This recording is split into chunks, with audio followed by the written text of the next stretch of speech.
Hey everyone, my name is Shakrez or Kalebot, and today I'm on Foxtroft's channel to talk about one of my main champions, who is Skarner, and hopefully give you some good tips on how to dive into Summoner's Rift with the Crystal Vanguard.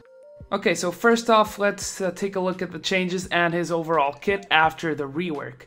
Now, his passive, Energize, is still the same and a key component of Skarner's kit. Every auto attack reduces your ability cooldowns, and alongside some cooldown reduction, this allows you to have your ult up faster than expected, so remember to use it correctly when farming the jungle. His Q, Crystal Slash, no longer has the annoying permaslow effect. Instead, it now gives an attack speed bonus that stacks up to 3 times. His W, Crystalline Exoskeleton, is still a shield, but no longer gives attack speed. That was moved to Q. The movement speed boost is now better, but it takes up to 3 seconds to ramp up. His E, Fracture, is now a slow instead of being a heal mark. Skarner will slow his enemies for 2.5 seconds when he hits them with Fracture, which is a line skill shot. His ultimate, Impale, remains almost the same. With the addition of a 0.25 second Immobilize on the target Skarner decides to grab before he actually does grab the target. This is to guarantee that your targets don't flee when you cast the animation. It's barely noticeable, but it helps. Okay, with a quick skill breakdown out of the way, let's take a look at strengths and weaknesses that came from the rework. And starting with the pros, he's tankier, so Skarner's shield is now on a lower cooldown. Not only that, the shield strength is actually stronger. Problem is, you now need to put points into your slow that makes your shield weaker early to mid-game, but this means you're stronger in the later stages. Another pro of the new Skarner is more consistent attack speed, which translates into more cooldown reduction and more damage. Now, old Skarner used to have this problem where when his shield broke or ran out, he'd lose his attack speed buff.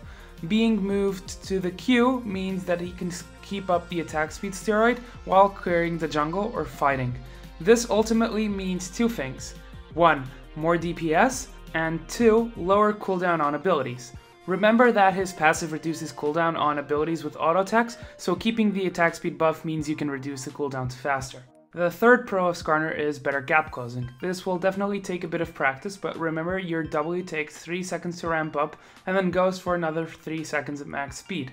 This means that sometimes you might want to activate it a bit early for ganking, and the range slow also makes it easier to close the gap. Now on to weaknesses. Number 1, less sticking power. Now, Skarner lost his permaslow. Getting to target is easier, but when your slow runs out, what can you do? Well, not much. And this brings me to my second point, which is less flexibility in terms of builds. Now, this is a direct consequence of the lack of sticking power. You need something to make up for it. Now, in my opinion, Skarner is now kind of pigeonholed into building Iceborne Gauntlet to stick to target. Whereas before he could run something like Trinity Force to improve his stickiness, now he needs Iceborne Gauntlet to have some stickiness. So, now that we've covered the basics about his kit, let's turn to things that can make you a better Skarner.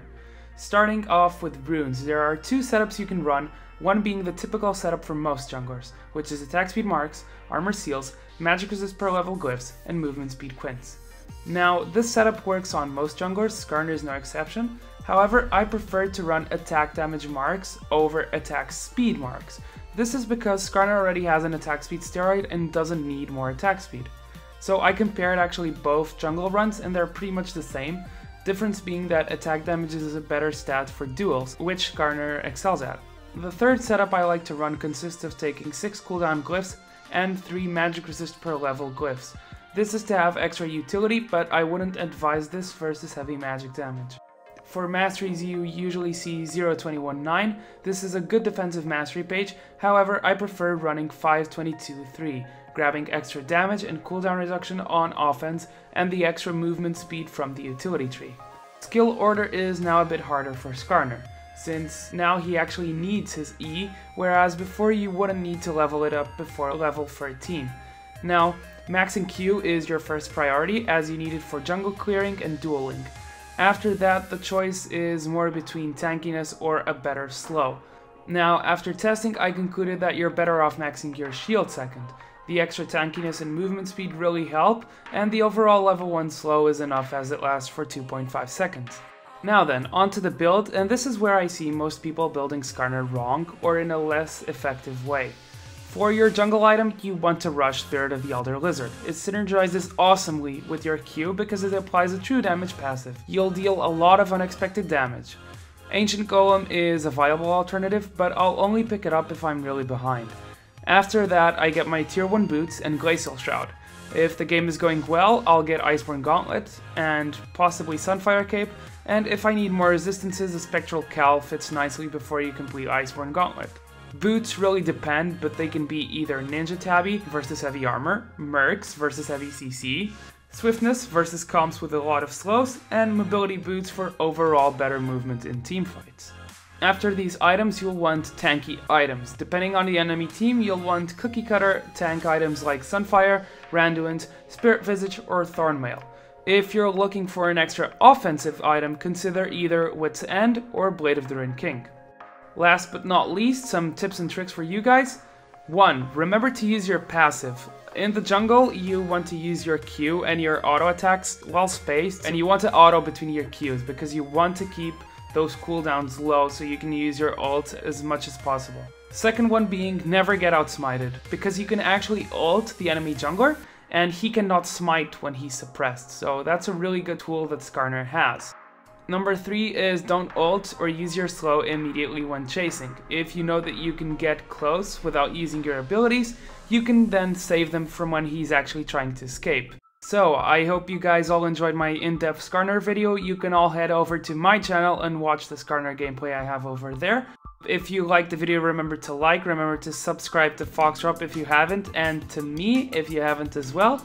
And I'll see you guys in the Rift. Skarner signing out.